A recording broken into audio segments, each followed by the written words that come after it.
Esta noche, amigos, preparad armas, pertrechos y bagajes, porque nos vamos de viaje.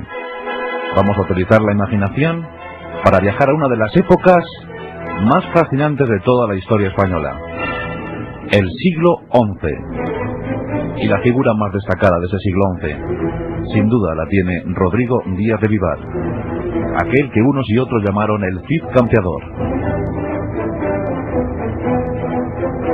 La figura del Cid, mitificada en exceso por los cantares de gesta, siempre ha hecho soñar a todas las generaciones. Era motivo para idealizar las situaciones más ventajosas y profundas. La entrega, el entusiasmo, la lealtad a su rey, pero también el exilio forzoso. Tiempos de conquista, tiempos de aventura, tiempos de guerra. Como os digo, estamos en el siglo XI. La situación en la península es muy conflictiva, muy complicada. Los reinos cristianos andan enfrascados en tremendas guerras civiles, pero los reinos árabes no iban a la zaga. Es difícil explicar cómo estaba la configuración geográfica de nuestro territorio. Sobre los reyes cristianos hay que destacar la figura de Fernando I, llamado el Magno, rey de Castilla por derecho, y a su muerte pues cometió, dicen algunos, el pequeño error de dejar su reino, su potente reino, en herencia a sus 5 hijos. Luego entraremos en detalles. Vamos al bando árabe. Ya sabéis que la presencia musulmana en España se prolongó por más de 780 años. Aquellas tropas invasoras a cuya vanguardia iban Tarik y Muza realmente lo hicieron muy bien. No encontraron apenas oposición y encima vieron como muchas poblaciones visigodas se sumaban a su esfuerzo. En el siglo X España vive un momento de esplendor, y ese momento es procurado por los Omeya, la dinastía Omeya, el gran califato de Córdoba. Pero aquel califato se extinguió dando paso a los reinos de taifas. ¿Qué significa taifa? Taifa es una palabra bereber que significa tribu, familia. Una vez quedó desgregado el califato de los Omeya, el califato de Córdoba, la península ibérica se convirtió en una suerte de reinos de taifas. Diferentes familias se agruparon en torno a ciudades y crearon sus propios reinos. Cuentan los cronistas árabes que hasta 20 se llegaron a contabilizar. Entre estos reinos de taifas, el más poderoso era el de Sevilla, seguido muy de cerca por el de Zaragoza. Por tanto, en Andalucía y en Aragón, los árabes se encontraban perfectamente asentados. Estos reinos de taifas tenían sus propios ejércitos, y en esos ejércitos muchísimos mercenarios, pero mercenarios cristianos y árabes. Había cristianos en esos ejércitos. Este dato es importante para nuestra posterior historia sobre el Cid campeador. Los árabes combatían entre sí, pero también estaban muy presionados por los reinos cristianos. La reconquista era un hecho. Duraba ya 400 años. Y todos querían hacerse con el mayor número posible de ciudades y territorios. Aún así, el mestizaje era un hecho claro. Convivían las tres culturas: árabes, cristianos y judíos. Había una estupenda clase profesional, una notable burguesía, un buen comercio.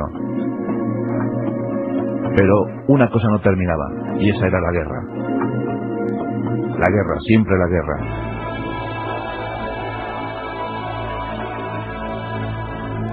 Hemos enmarcado la época, el siglo XI. Un buen número de reinos cristianos, multitud de reinos árabes. Vamos a Burgos. En una pequeña localidad de Burgos, o quién sabe si en la propia Burgos, nacía Rodrigo Díaz, el que se María de Vivar, hijo de Diego Laínez, Diego Laínez, a su vez, era hijo de un antiguo juez de Castilla. Por tanto, Rodrigo Díaz de Vivar nace en el seno de la nobleza menor de Castilla. Diego Laínez está al servicio de Sancho, del infante Sancho.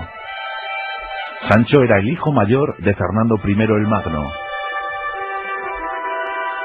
Y pronto, don Diego consigue que el joven Rodrigo entre al servicio del infante Sancho. Y este le tiene en gran estima, tanto que a los 18 años le nombra caballero. Corría el año de 1062. Como ya hemos dicho, Rodrigo Díaz de Vivar nace en el 1043, aunque otras fuentes históricas afirman que fue en el 1040. Pero utilicemos la referencia del 1043 para nuestra historia. Por tanto, en el 1062 está a punto de cumplir 19 años cuando es nombrado caballero. Y Sancho era cada vez más fuerte. Así fue llamado Sancho II el Fuerte. En 1065 muere su padre, Fernando I. Y esta es la herencia, y este es el reparto. Fernando tiene 5 hijos. Para su hijo mayor, Sancho, el reino de Castilla. Para Alfonso, otro de sus hijos, los reinos de León y Asturias. Para García, el reino de Galicia y las posesiones portuguesas. Y para sus hijas Elvira, la ciudad de Toro, y para doña Urraca, la ciudad de Zamora. Era el año de 1065, y pronto las disputas entre hermanos se hicieron notar. Antes, veamos otra situación. Sancho quería ser el más grande, el más notable de los reyes, y también había empezado su particular reconquista contra los árabes. Y después de alguna suerte de batallas, aseguró sus fronteras, pero pronto se revolvió contra sus hermanos. En el 1066 nombra al más esforzado de sus caballeros, Rodrigo, le nombra alférez, portaestandarte de su tropa, su gran capitán para la tropa que iba a anexionar otros territorios de la península ibérica. En el 1067, Sancho inicia una campaña contra el reino de Taifa de Zaragoza. Allí se encuentra Al-Magnin, y Sancho somete a sitio la ciudad de Zaragoza. Tal es el valor del joven portaestandarte, tal es el heroísmo. Dicen que a veces llegó a lo sublime. Su lucha era enconada, era un buen caballero, sabía luchar, sabía perfectamente utilizar las armas de la época. Fue el lancero mejor espadachín. Los árabes le llaman Sidi. Sidi significa señor. En el cantar de gesta vemos como el mío Cid es Sidi. Y ese nombre fue utilizado por los árabes cuando hablaban de Rodrigo Díaz de Vivar. Algún cronista llegó a decir que sin duda era el milagro de su Dios. Nada más y nada menos, don Rodrigo Díaz de Vivar, el milagro de Dios. Su sola presencia en el campo de batalla daba moral y estímulo a las tropas. Era el más aguerrido, siempre a la vanguardia. No osaba que nadie le adelantara. No en vano, él era el propio adelantado. Se empieza a crear una leyenda en torno a él. Sancho somete a su hermano Alfonso y le procura destierro. Este lo localiza, este lo encuentra en la ciudad de Toledo. León y Asturias caen, también Galicia y Portugal, la ciudad de Toro. El rey Sancho II ya desde luego es el más fuerte. En 1072 somete a sitio la ciudad de Zamora. En ella se encuentra Urraca, su hermana. Las tropas de Sancho han cercado la ciudad. Y de esta ciudad sale un caballero. Sale un soldado. Y tiene una misión: matar al rey Sancho. El nombre de este caballero, Bellido Dolfos, el que pasaría a la historia como el traidor Bellido Dolfos, la traición de Bellido Dolfos. Bellido cumple con su triste misión y mata al rey Sancho. ¿Qué pasará? ¿Qué ocurrirá ahora? Alfonso reclama su derecho al trono desde Toledo. Regresa y asume ese poder. Le correspondía por linaje y por dinastía. Nos encontramos en Santa Gadea. 12 de los mejores caballeros del reino se encuentran reunidos. Hay que tomar juramento al nuevo rey. Todos sospechan de Alfonso. Todos piensan que ha participado en la muerte de su hermano Sancho. Pero ¿quién le tomará juramento? ¿Quién asumirá esa tarea?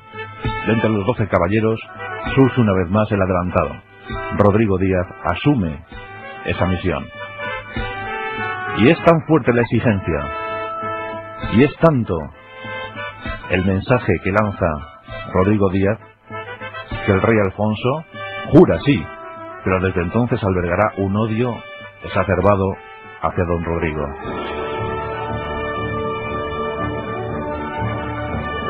Después de la jura de Santa Gadea, llega el momento también para el amor. Y el amor lo encontró precisamente en la parentela del rey Alfonso VI.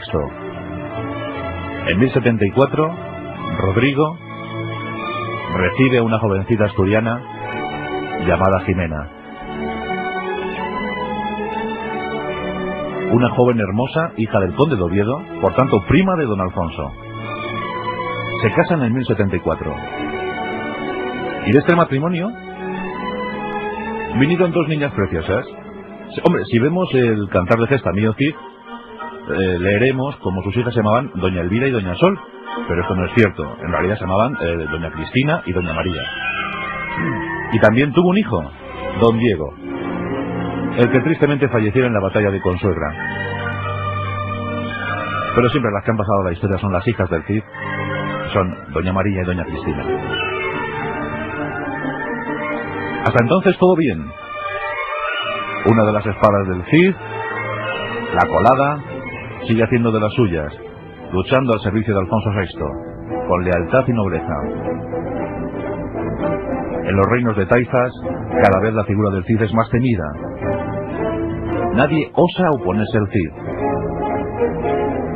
También llamado campeador, porque en nobles lances consiguió ese título, campi docto, sabedor, conocedor de las artes guerreras sobre el campo de batalla.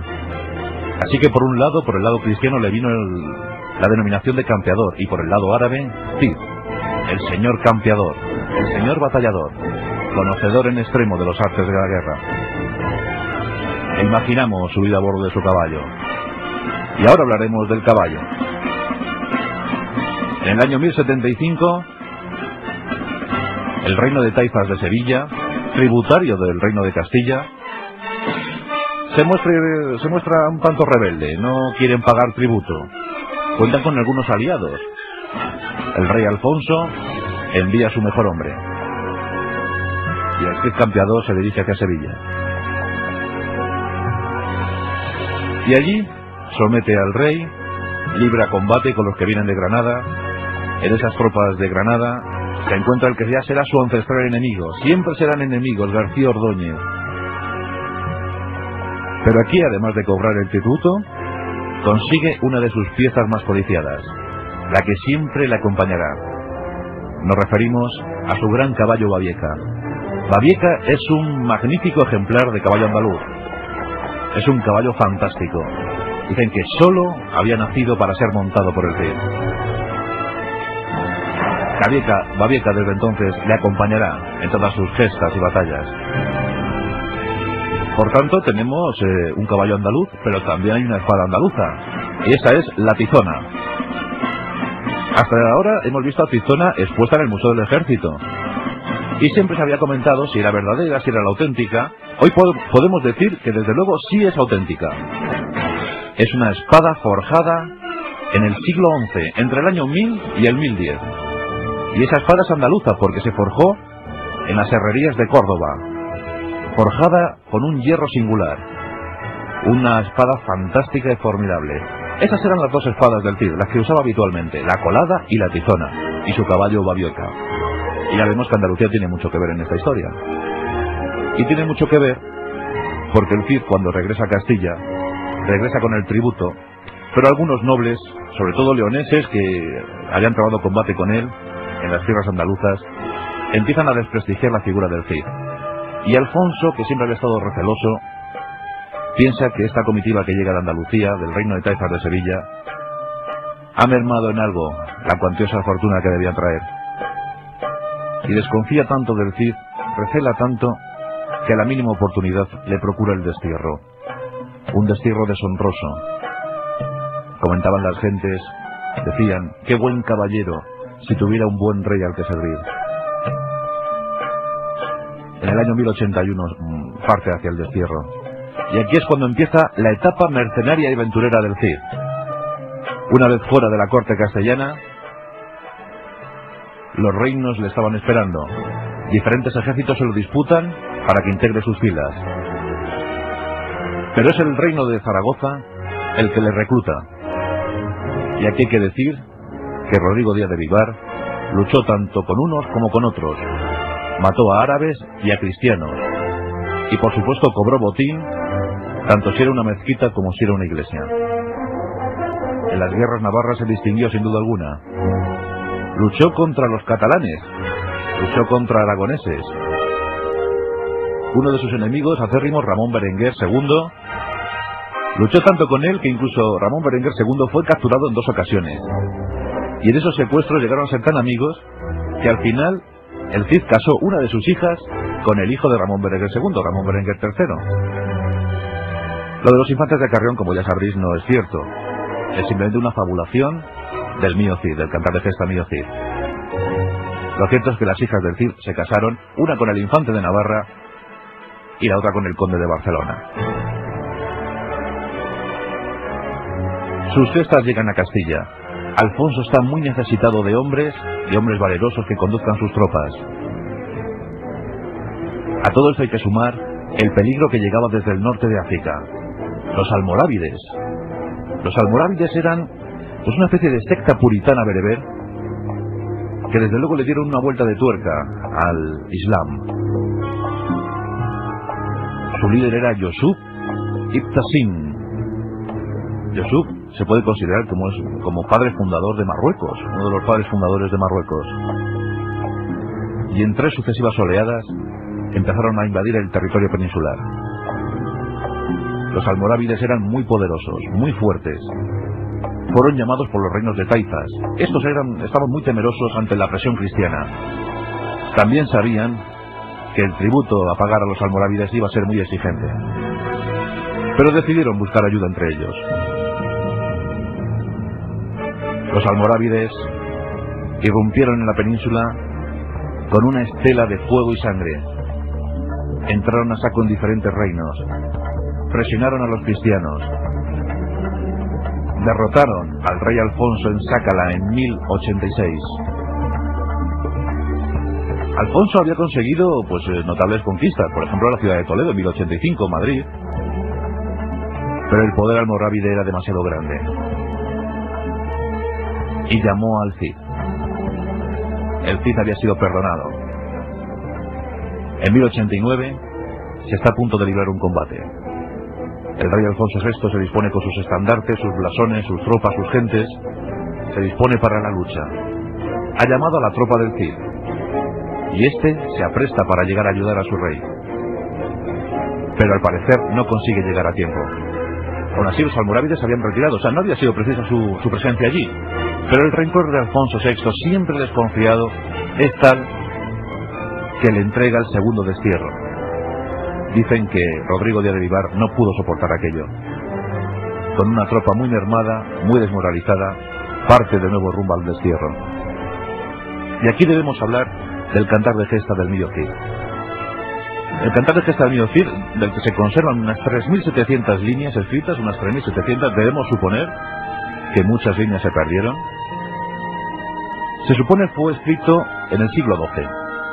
Algunos mantenían que en el XIII, pero parece que los estudios más rigurosos nos hablan de que ese cantar de gesta no debió ser escrito antes de 1157. Hay una fecha que empiezan todos a barajar, la de 1140, y el creador de este cantar, ya sabéis que es anónimo, pero bien podría haber sido un juglar que se movía en torno a la ciudad de Medinaceli. En torno a Medinaceli, 1140. El cantar está conformado por 3 partes. Y ahí podemos ver diversos avatares, el destierro, algunas afrentas, la de Corpes por ejemplo, con los infantes de Carrión, en fin, hechos fabulados y fabulosos. Pero sí también hay algunos datos ciertos y dignos y sobre todo nos ponemos en contacto con las costumbres de la época del siglo XI. Los cantares de gesta. Es una de las pruebas que tenemos sobre cómo era aquella vida, aquellas costumbres. Y la vida de Rodrigo Díaz de Vivar empieza a acentuarse, empieza a ser más sobresaliente a raíz de su destierro en 1089. Es cuando empezamos a recoger más datos. Es un héroe inusual, porque aquí le tenemos ya madurito, casado, con hijos, y aún así procurando gestas para su reino, y siempre lealtad y mandando tributos a su rey, al que, bueno, él seguía queriendo y considerando. Vuelve a luchar al lado del rey de Zaragoza, y pronto se entera de las desventuras de una ciudad llamada Valencia. Ciudad que al morir uno de sus jefes, el Cid decide poner sitio. Pone sitio a la ciudad en 1093 y se apodera de ella en 1094. Y en ella gobernó como rey, como lo que realmente merecía ser, porque algunos piensan que era mucho mejor del que se consideró emperador, porque se proclamó emperador Alfonso VI. Y desde Valencia empieza a gobernar, siendo amenazado incluso por el propio rey Alfonso, al que destartala un intento de toma de la ciudad. Irrumpe por las tierras de Logroño y de Navarra, y asesta un buen mandoble a su enemigo atroz, García Ordóñez. La leyenda es más que famosa, la leyenda es más que popular. Recorre todos los campos de batalla, todos los reinos. Nos vamos acercando al momento final. Sus hijas logran casarse bien, como ya os he dicho, y nos encontramos en el año 1099. Y en julio de 1099, después de haber gobernado muy bien, fallece Rodrigo Díaz de Vivar, posiblemente víctima de las fiebres.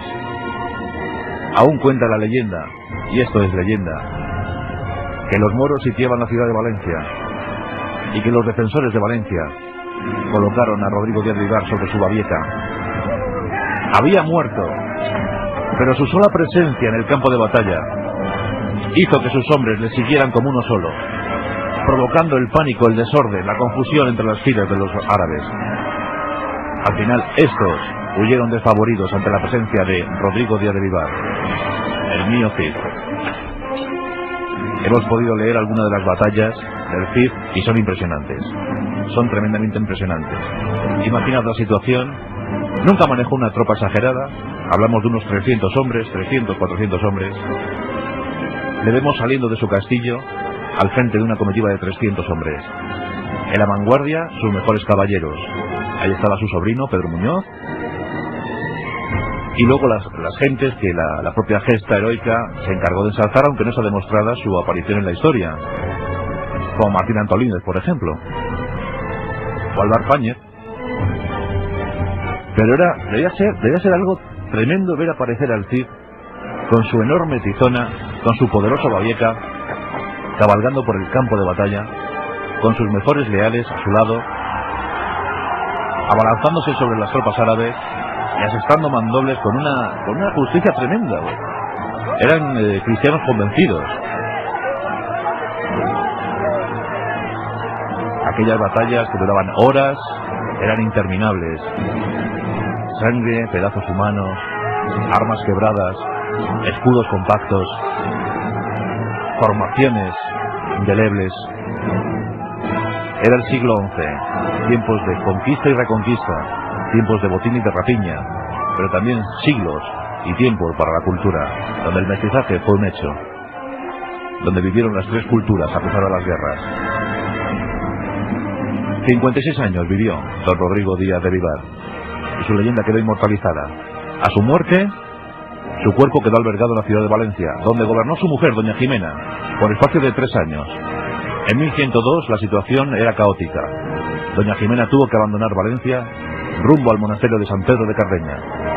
Allí quedó sepultado el cuerpo de don Rodrigo Díaz de Vivar, cuerpo que fue mancillado, que fue ultrajado siglos más tarde con la llegada de los franceses.